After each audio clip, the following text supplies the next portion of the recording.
The average American spends 45 years working, 45 years of paychecks, 45 years of bills, 45 years of trying to get ahead. And at the end of it all, the average retirement savings is just $172,000. That is less than 3 years of living expenses. But there is one rule, one single math principle, that flips that entire outcome. And the people who learned it early retired with millions. The people who learned it late are still working. This is not financial advice. Always consult a certified financial planner for decisions specific to your situation. But here is what not knowing this is costing you. Every year you delay understanding compound interest is a year the math works against you instead of for you. Not because the market is unfair, because time is the one ingredient money cannot replace. The average 25-year-old who starts investing just $100 a month will retire with $349,000 at 7% growth. The average 35-year-old who starts investing that same $100 a month retires with $168,000. Same amount, same rate. 10 years difference, $181,000 gone. That is not a small gap. That is a house. That is a college fund. That is 10 years of freedom. And it disappears silently. No bill arrives, no warning. Just a smaller number at the end. By the end of this video, you will know exactly how compound interest works, why time beats income every single time, and the 3 steps to activate it starting today. Compound interest is when your returns start earning their own returns. Most people think money grows like a salary. You put in work, you get paid. It stops there. That is not how compound interest works. With compound interest, the money you earn goes back to work immediately. And then the money that money earns goes back to work on top of that, and it never stops. Every year you do not understand this mechanism is a year you are leaving the most powerful wealth tool on the planet completely idle. Here is the exact mechanic with real numbers. You invest $1,000 at 7% annual growth. After year 1, the market adds $70. You now have $1,070. You did not touch it. You did not add a single cent. The market paid you $70 for doing nothing. Year 2, the market does not pay 7% on your original $1,000. It pays 7% on $1,070. That is $74.90, not $70. That extra $4.90 is compound interest doing its first real job. Here is what most people do not know about that $4.90. It does not stay $4.90. Next year, it earns its own return on top of itself. The year after that, it earns a return on that return.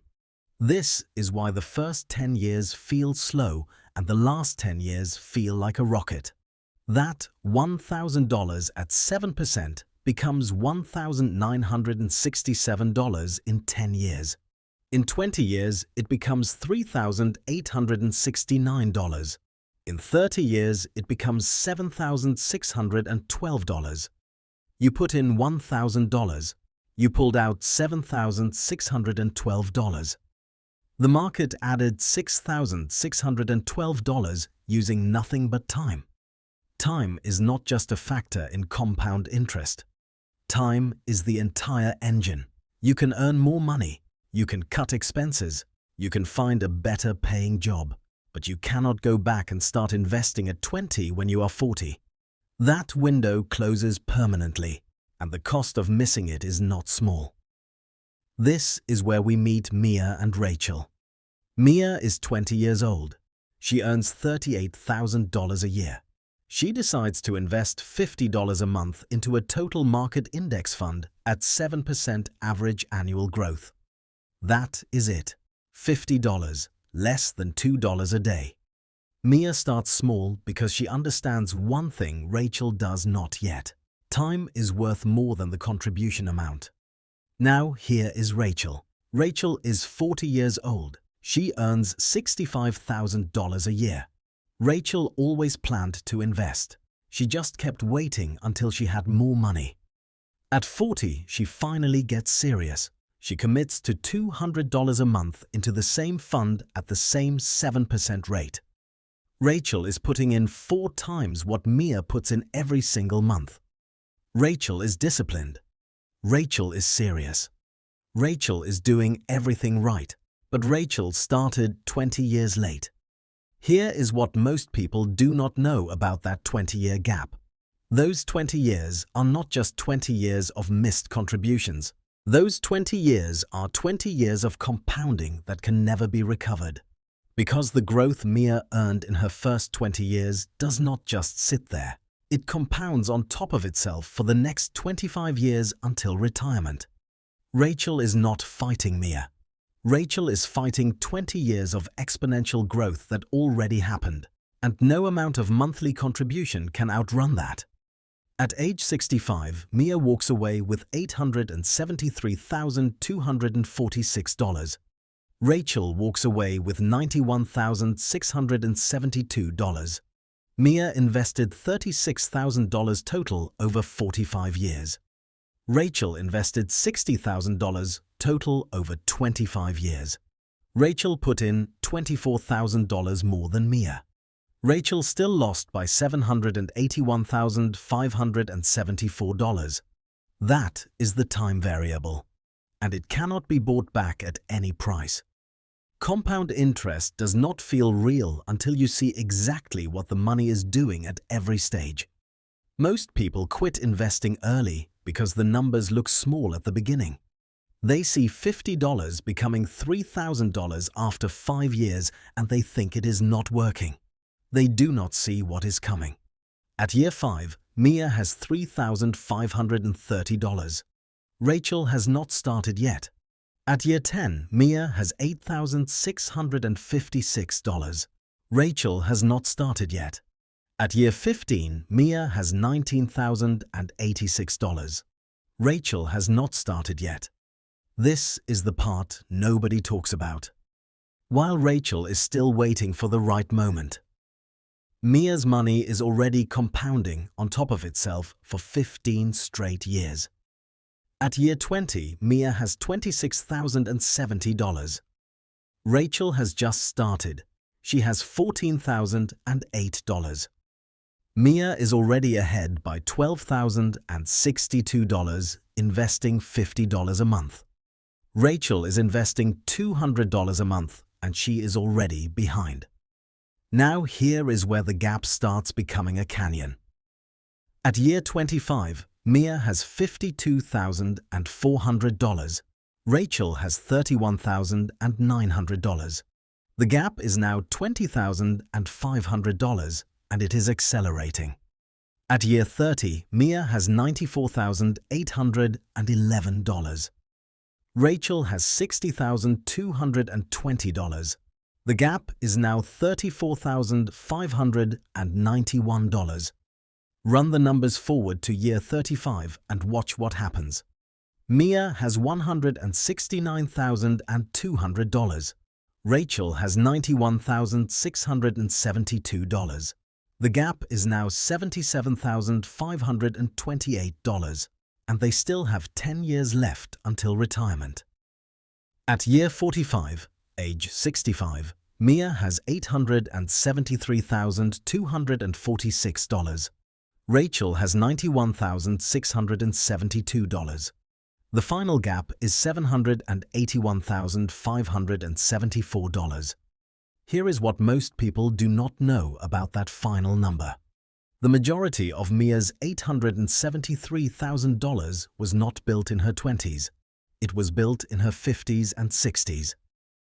The last 10 years of compounding produced more wealth than the first 35 years combined. That is the rocket the early years were building toward. Rachel never got on the launch pad. The rate of return is the percentage your investment grows every year. Most people treat the rate of return like a fixed number. They assume 7% and move on. But the difference between a 5% return and a 10% return is not just 2 extra percent. Over 30 years, that 2% difference produces hundreds of thousands of extra dollars. And most people never stop to understand why. Here is the exact impact of rate of return on Mia's $50 a month over 45 years. At 5% annual growth, Mia retires with $342,070. At 7% annual growth, Mia retires with $873,246. At 10% annual growth, Mia retires with $1,931,400. Same $50 a month. Same 45 years. Same Mia. The only thing that changed was the rate of return. The difference between 5% and 10% is $1,589,330. That is not a rounding error. That is a completely different retirement. Here is what most people do not know about chasing high returns. Higher returns come with higher risk. A 10% average return sounds perfect until the market drops 40% in a single year. Most people panic, they sell, they lock in the loss, and they never recover the compound growth they destroyed. This is the part nobody talks about. The best rate of return is not the highest number you can find. The best rate of return is the one you can stay invested at without panicking and pulling out. Now here is what this means for Mia and Rachel specifically. If Mia earns 7% and stays invested through every market dip, she retires with $873,246. If Mia panics during one major crash and pulls out for just 2 years, she loses approximately $140,000 in compound growth she can never recover. The rate of return matters. But staying invested matters more. The total U.S. market index fund has averaged approximately 10.7% annually since 1926. After adjusting for inflation, that real return is closer to 7%. That 7% is where the Mia projection comes from. It is not a guess. It is 100 years of market history. And here's the part people miss completely. Compound interest doesn't feel powerful at the beginning. It feels slow, almost invisible, like nothing is happening. But under the surface, it's building, year after year, quietly, relentlessly. Until one day, the growth starts doing more work than you ever did. Most people quit before that moment. They get impatient, they chase something faster, or they panic when things drop. And in doing that, they reset the entire process, again and again and again.